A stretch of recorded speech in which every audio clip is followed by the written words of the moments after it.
warahmatullahi wabarakatuh. Halo anak-anak, apa kabar kalian hari ini? Semoga kalian masih tetap semangat ya, belajar jarak jauh didampingi oleh ayah dan bundanya. Baik anak-anak, kita mulai materi pembelajaran pada hari ini, yaitu tentang kerjasama ekonomi dan politik ASEAN. Sebelumnya, kita akan ingat terlebih dahulu apa itu ASEAN yang telah kalian pelajari pada semester 1. ASEAN atau Association of Southeast Asian Nations adalah sebuah organisasi geopolitik dan ekonomi dari negara-negara di kawasan Asia Tenggara. ASEAN ini didirikan di Bangkok pada tanggal 8 Agustus tahun 1967 yang memiliki tujuan meningkatkan pertumbuhan ekonomi, kemajuan sosial, dan pengembangan kebudayaan negara-negara anggotanya serta memajukan perdamaian dan kestabilan regional. Masih ingat negara anggota ASEAN? Ada Filipina, Indonesia, Malaysia, Singapura, Thailand, Brunei Darussalam, Vietnam, Kamboja, Laos, dan Myanmar. Nah, ini adalah bendera ASEAN. Kemudian di sebelahnya ada logo dari ASEAN. ASEAN seringkali melakukan kerjasama di berbagai bidang. Ada bidang ekonomi yang memiliki tujuan untuk pemerataan ekonomi bagi seluruh masyarakat di daerah Asia Tenggara. Kemudian ada kerjasama ASEAN di bidang politik yang bertujuan untuk meningkatkan perdamaian dan stabilitas regional. Ada juga kerjasama di bidang pendidikan yang bertujuan untuk meningkatkan kualitas pendidikan dan meningkatkan daya saing internasional masyarakat ASEAN.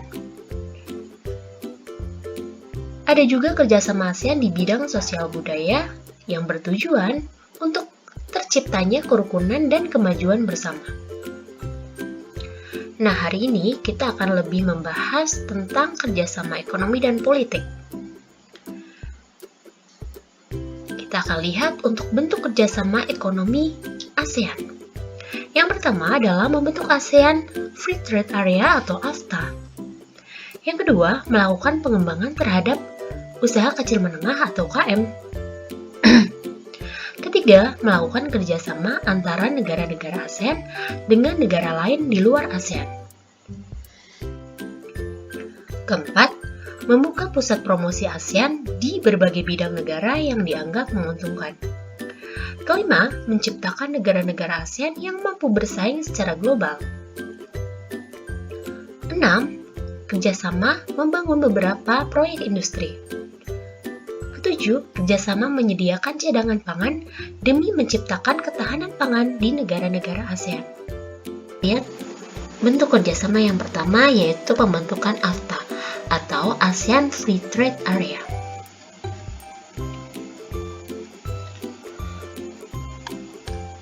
AFTA ini adalah kesepakatan perdagangan bebas yang dibentuk pada tanggal 18 Januari tahun 1992 dalam KTT atau Konferensi Tingkat Tinggi ASEAN di Singapura. Kerjasama ini dilakukan dengan meringankan tarif aliran barang dan jasa serta modal dalam perdagangan antar sesama negara ASEAN.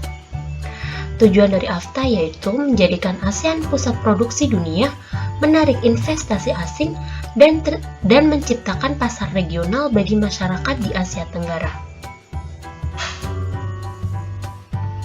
Bagi Indonesia, kerjasama ini merupakan peluang yang terbuka bagi kegiatan ekspor komoditas pertanian dan sekaligus menjadi tantangan untuk menghasilkan komoditas yang kompetitif di pasar regional.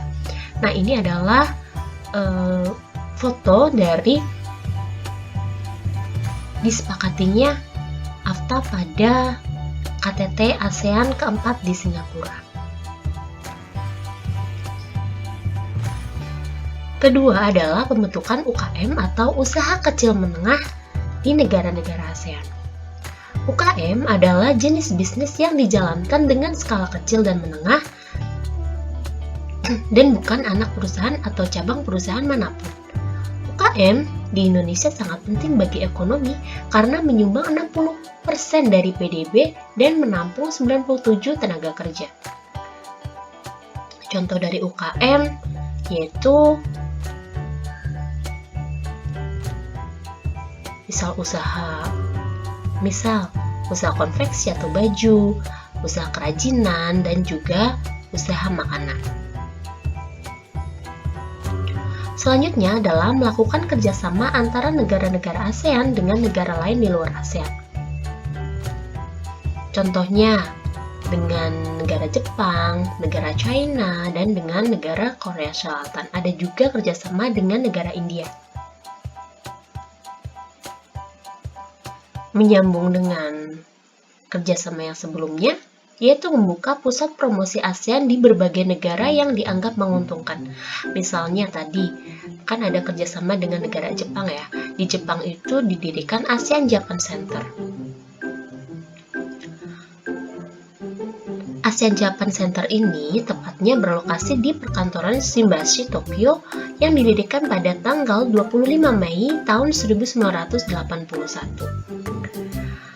Tujuan dibuka pusat promosi Jepang ini untuk melakukan peningkatan kegiatan ekspor dari negara-negara ASEAN ke Jepang dan juga meningkatkan jumlah investor Jepang bagi negara-negara ASEAN.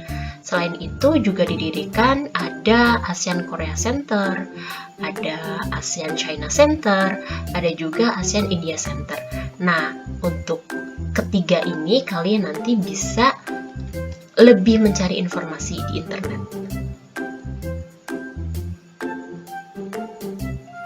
Kemudian selanjutnya adalah mendirikan proyek industri ASEAN.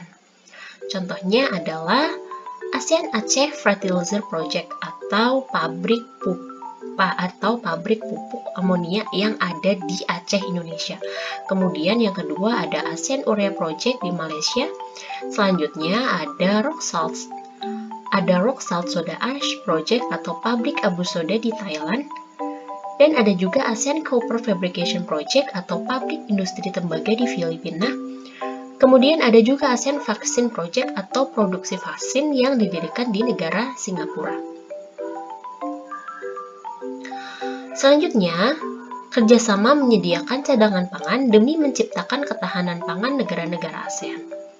Kerjasama ini dilakukan untuk ketahanan pangan dengan menyimpan cadangan pangan dalam kondisi darurat. Biasanya yang diutamakan adalah bahan makanan pokok seperti beras, jagung, sayur-sayuran seperti itu. Nah, negara-negara agraris di ASEAN juga ikut serta menyediakan cadangan pangan tersebut. Kalian masih ingat negara-negara agraris yang ada di ASEAN? Ada Indonesia, ada Kamboja, ada Thailand, ada juga Vietnam, dan ada Filipina. Nah, khusus di Filipina ini didirikan IRRA atau International Rice Research Institute. Apa sih itu International Rice Research Institute?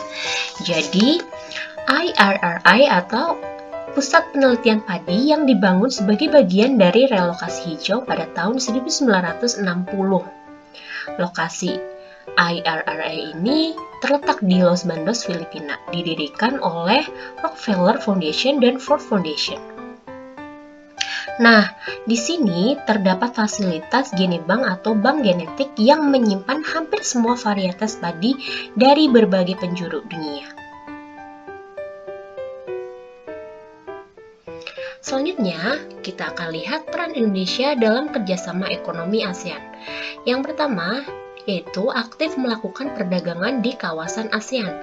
Yang kedua, menyediakan tempat dibangunnya pabrik pupuk urea amonia di Aceh. Kemudian menjadi tuan rumah konferensi tingkat tinggi atau KTT ASEAN. Yang keempat, mengikuti pertemuan yang diadakan oleh Masyarakat Ekonomi ASEAN atau MEA. Selanjutnya kita akan lihat bentuk kerjasama politik ASEAN. Yang pertama, saling mengirimkan duta dan konsul. Kedua, membentuk Komisi Hak Asasi Manusia. Ketiga, melakukan pemberantasan kejahatan lintas negara di kawasan ASEAN. Keempat, melakukan pemberantasan terorisme di kawasan ASEAN. Kelima, melakukan perjanjian ekstradisi atau penyerahan tersangka kejahatan ke negara asalnya.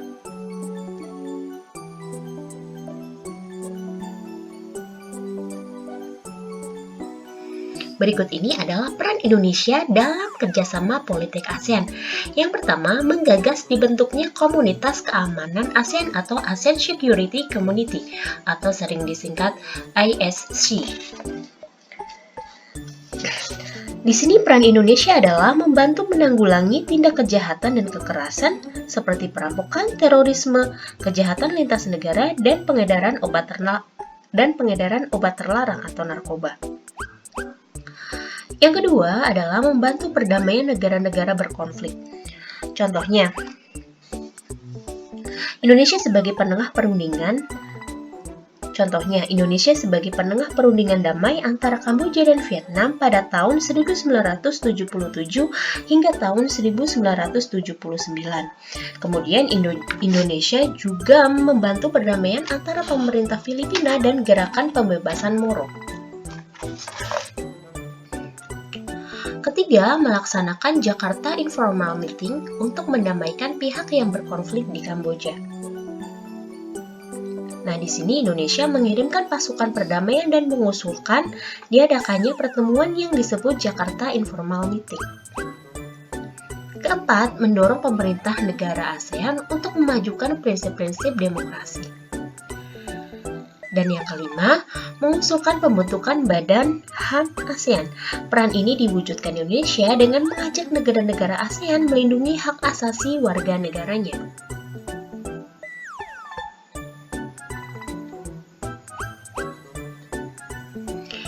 Nah, sekian pembelajaran kita hari ini. Jangan lupa dicatat hal-hal yang penting. Semoga bermanfaat untuk kalian. Sampai jumpa di pembelajaran selanjutnya.